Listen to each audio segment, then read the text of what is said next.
নমস্কার বন্ধুরা, প্রত্যাশা অ্যাগ্রো ফার্মে তোমাদের স্বাগত। তো আজকে যে ভিডিওটা তোমাদের কাছে নিয়ে এসেছি, আমাদের কাছ থেকে যারা বাচ্চা নাও, যাদেরকে আমরা বাচ্চা দিয়ে থাকি, তো সেই বাচ্চাটা কিভাবে দেওয়া হয় তার পদ্ধতিটা বা প্রসেসটা কিন্তু এই ভিডিওর মাধ্যমে তোমাদের দেখাবো। আমাদের প্রথমে হ্যাচার মেশিন থেকে বা হ্যাচার ট্রে থেকে বাচ্চাগুলো বেরোনোর পরে সেগুলোকে প্রথমে ম্যানুয়ালি বাছাই করা হয়। সেগুলোর মধ্যে যাতে কোনো রকম অসুস্থ বা দুর্বল মুরগি না থাকে সেরকম বাছাই করা হয় এবং সেগুলোকে আলাদা রাখা হয়। সেগুলো কখনোই দেওয়া হয় না। বাছাই করে যেগুলো ভালো আছে, যার কোয়ালিটি ভালো, যেগুলো সব দিক থেকে সুস্থ এবং সতেজ, সেগুলোকেই হাতে বাছাই করে এইভাবে প্যাকিং করা হয়।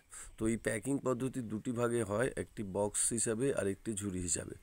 তো বক্সের মধ্যে একটু বেশি মুরগির বাচ্চা যায়, সেক্ষেত্রে 60টা বা 70 বা 80টাও পর্যন্ত বাচ্চা যেতে পারে।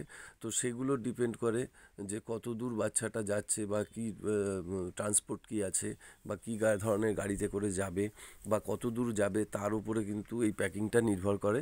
এবং ঝুড়ির ক্ষেত্রে সেক্ষেত্রে কিন্তু আমরা 50টা করে বাচ্চা দিয়ে থাকি। তো সেগুলোই আজকের দিনে তোমাদের সরাসরি দেখাচ্ছি যে আমাদের বাচ্চাগুলোর কোয়ালিটি কেন ভালো হয় এবং কী জন্য আমরা সেই রেজাল্টটাও আমরা ভালো পাই। কারণ প্রথম অবস্থাতেই একদম ডিম ফোটার পরেই কিন্তু বাচ্চা কিন্তু তোমাদেরকে বাছাই করে পাঠানো হয়, যাতে কোনো রকম বাচ্চার মধ্যে দুর্বলতা না থাকে বা কোনো বাচ্চা যাতে অসুস্থ না হয়, যার জন্য আমাদের মর্টালিটিটাও অনেক ক্ষেত্রে কম হয়। তো দেখো, তোমাদের সরাসরি সব দেখিয়ে দিলাম। তো তোমাদের কারো বাচ্চার দরকার থাকলে অবশ্যই আমাদের কাছ থেকে অর্ডার করো। এইভাবে ট্রান্সপোর্টের মাধ্যমে আমরা পাঠাই। আর আমাদের এই ভিডিও যদি তোমাদের ভালো লেগে থাকে তাহলে অবশ্যই একটা লাইক এবং সাবস্ক্রাইব করো।